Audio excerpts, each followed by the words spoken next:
Assalamualaikum warahmatullahi wabarakatuh. Salam sejahtera untuk kita semua.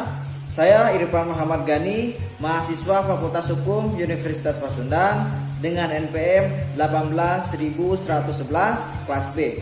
Pada kesempatan kali ini saya akan mempresentasikan materi dengan judul Proses Kepailitan terhadap PT Metro Batavia untuk memenuhi ujian akhir semester pada mata kuliah Hukum Perusahaan dengan dosen pembimbing Ibu Tuti Rastuti, SHMH. A. Latar belakang masalah. PT Metro Batavia adalah sebuah maskapai penerbangan di Indonesia. Batavia Air memulai penerbangannya sejak tanggal 5 Januari tahun 2002.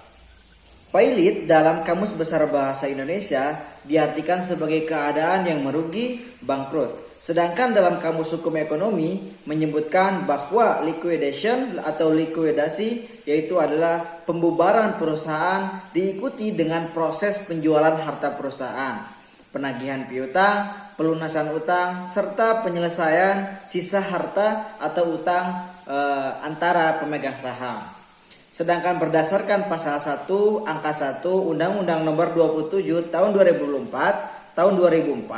tentang kepailitan dan penundaan kewajiban pembayaran utang atau yang biasa kita singkat PKPU, kepailitan adalah sita umum atas semua kekayaan debitor pailit yang pengurusan dan pemberesannya dilakukan oleh kurator di bawah pengawasan hakim pengawasan sebagaimana diatur dalam undang-undang ini.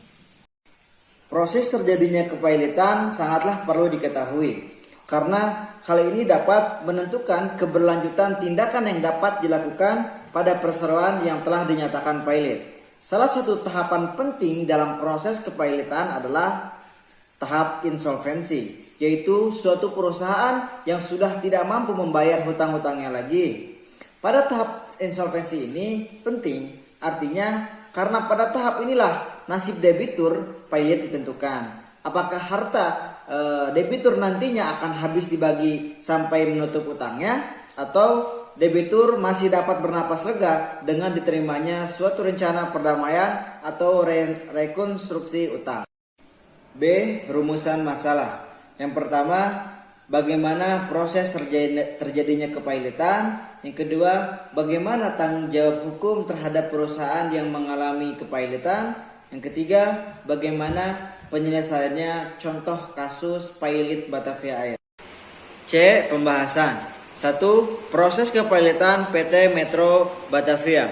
Menurut pasal 1 angka 1 Undang-Undang Nomor 37 Tahun 2004 tentang kepailitan dan penundaan kewajiban pembayaran utang, kepailitan adalah sita umum atas semua kekayaan debitur pailit yang pengurusan dan pemberesannya dilakukan oleh kurator di bawah pengawasan hakim pengawas.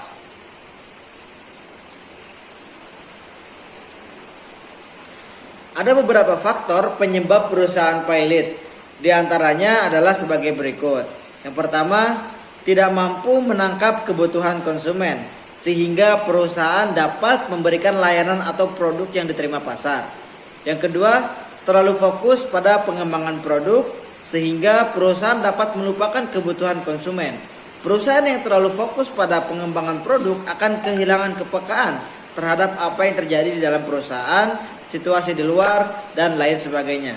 Yang ketiga, mengalami ketakutan yang berlebihan seperti takut bangkrut, takut rugi, takut tidak dapat melayani konsumen, takut pada ketidakmampuan mengatasi masalah, dan ketakutan yang lainnya.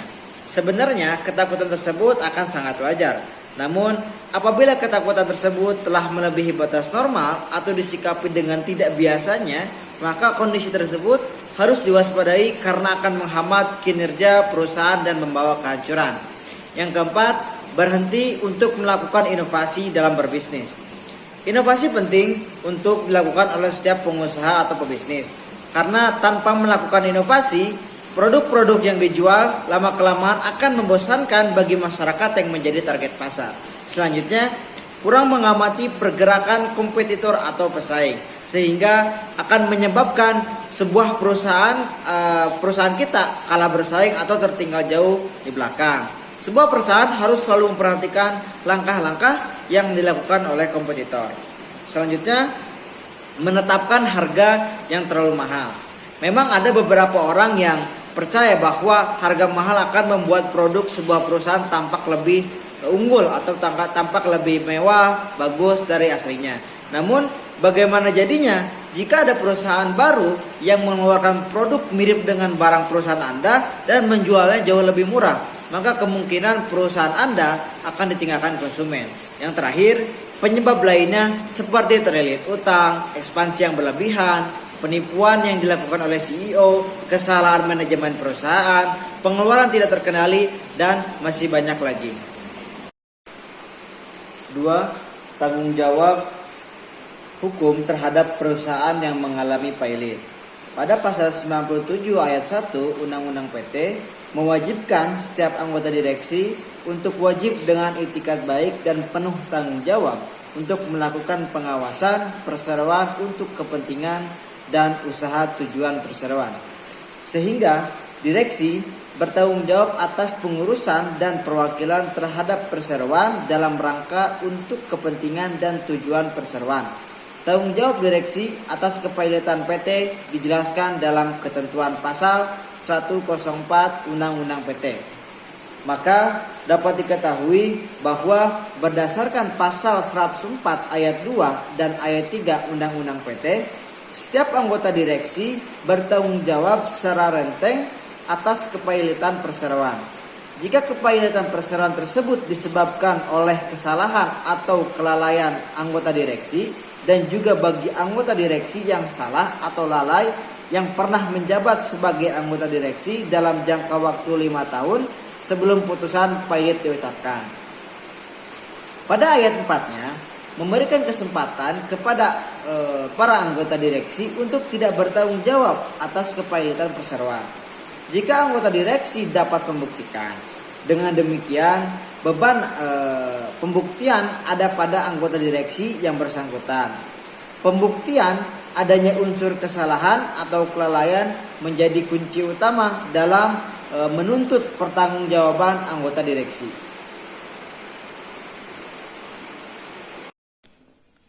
3. Kasus kepailitan pada PT Metro Batavia atau Batavia Air.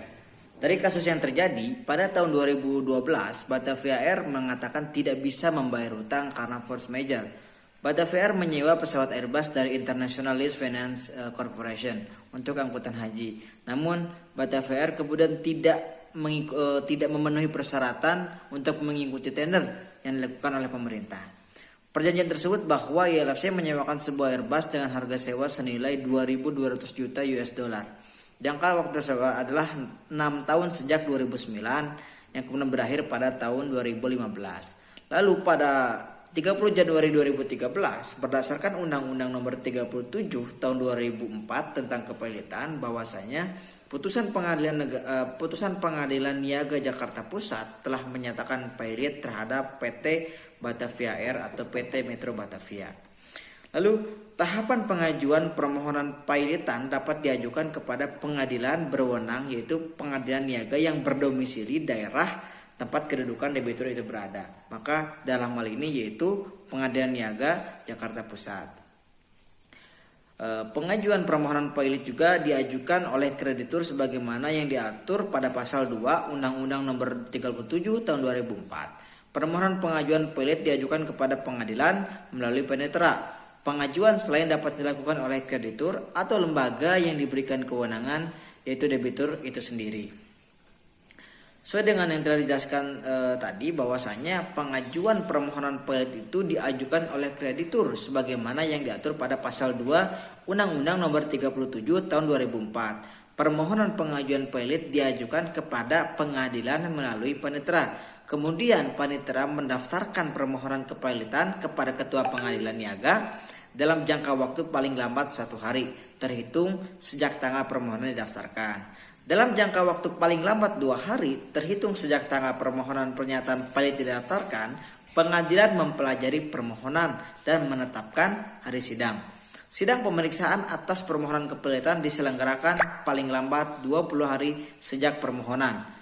Tahapan putusan atas permohonan kepailitan dikabulkan atau diputus oleh hakim apabila fakta atau keadaan secara sederhana terbukti memenuhi persyaratan pilot. Putusan pilot harus diucapkan paling lambat 60 hari setelah tanggal permohonan pernyataan pilot didaftarkan, di mana berdasarkan pada asas peradilan cepat, sederhana, dan biaya murah, putusan tersebut wajib diajukan kepada jurusita. D. Kesimpulan. Kesimpulan untuk pembahasan yang pertama, sebuah perusahaan dapat dikatakan pilot apabila tidak mampu menangkap kebutuhan konsumen sehingga perusahaan dapat memberikan layanan atau produk yang diterima pasar. Terlalu fokus pada pengembangan produk, berhenti untuk melakukan inovasi dalam berbisnis, kurang mengamati pergerakan kompetitor atau pesaing sehingga akan menyebabkan sebuah perusahaan kalah bersaing dan tertinggal jauh di belakang. Sebuah perusahaan harus selalu memperhatikan langkah-langkah yang dilakukan oleh kompetitor. Menetapkan harga yang terlalu mahal. Memang ada beberapa orang yang percaya bahwa harga mahal akan membuat sebuah produk terlihat lebih elegan atau mewah. Dan penyebab lainnya seperti terlilit utang, ekspansi yang berlebihan, penipuan yang dilakukan oleh CEO, kesalahan manajemen perusahaan, pengeluaran tidak terkendali, dan masih banyak lagi. Untuk kesimpulan pembahasan yang kedua, yaitu pengurus perseroan bertanggung jawab secara tanggung renteng atas kepilotan perseroan. Jika kepilotan perseroan tersebut disebabkan oleh kesalahan atau kelalaian dari pengurus perseroan, namun pengurus tidak dapat dibebani tanggung jawab apabila dapat membuktikan kepilotan tersebut bukan karena kesalahan atau kelalaiannya. Telah melakukan pengurusan dengan itikat baik, kehati-hatian, dan penuh tanggung jawab untuk kepentingan dan sesuai tujuan perseroan. Tidak mempunyai kepentingan baik secara langsung maupun tidak langsung, dan telah mengambil tindakan untuk mencegah terjadinya kepilotan. Semua itu sesuai dengan pasal 104 ayat 2 dan ayat 3 Undang-Undang Perseroan Terbatas. Yang ketiga, dari kasus yang terjadi pada tahun 2012, Batavia Air mengatakan tidak bisa membayar hutang karena force majeure. Batavia Air menyewa Airbus dari Internationalist Finance Corporation untuk angkutan haji. Namun Batavia Air kemudian tidak memenuhi syarat untuk mengikuti tender yang dilakukan oleh pemerintah. Perjanjian tersebut bahwa ILFC menyewakan sebuah Airbus dengan harga sewa senilai 2.200 juta US dollar.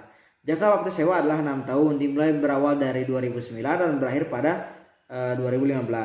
Lalu pada 30 Januari 2013 berdasarkan Undang-Undang Nomor 37 Tahun 2004 tentang kepilotan, putusan Pengadilan Niaga Jakarta Pusat telah menyatakan pilot terhadap PT Metro Batavia atau Batavia Air.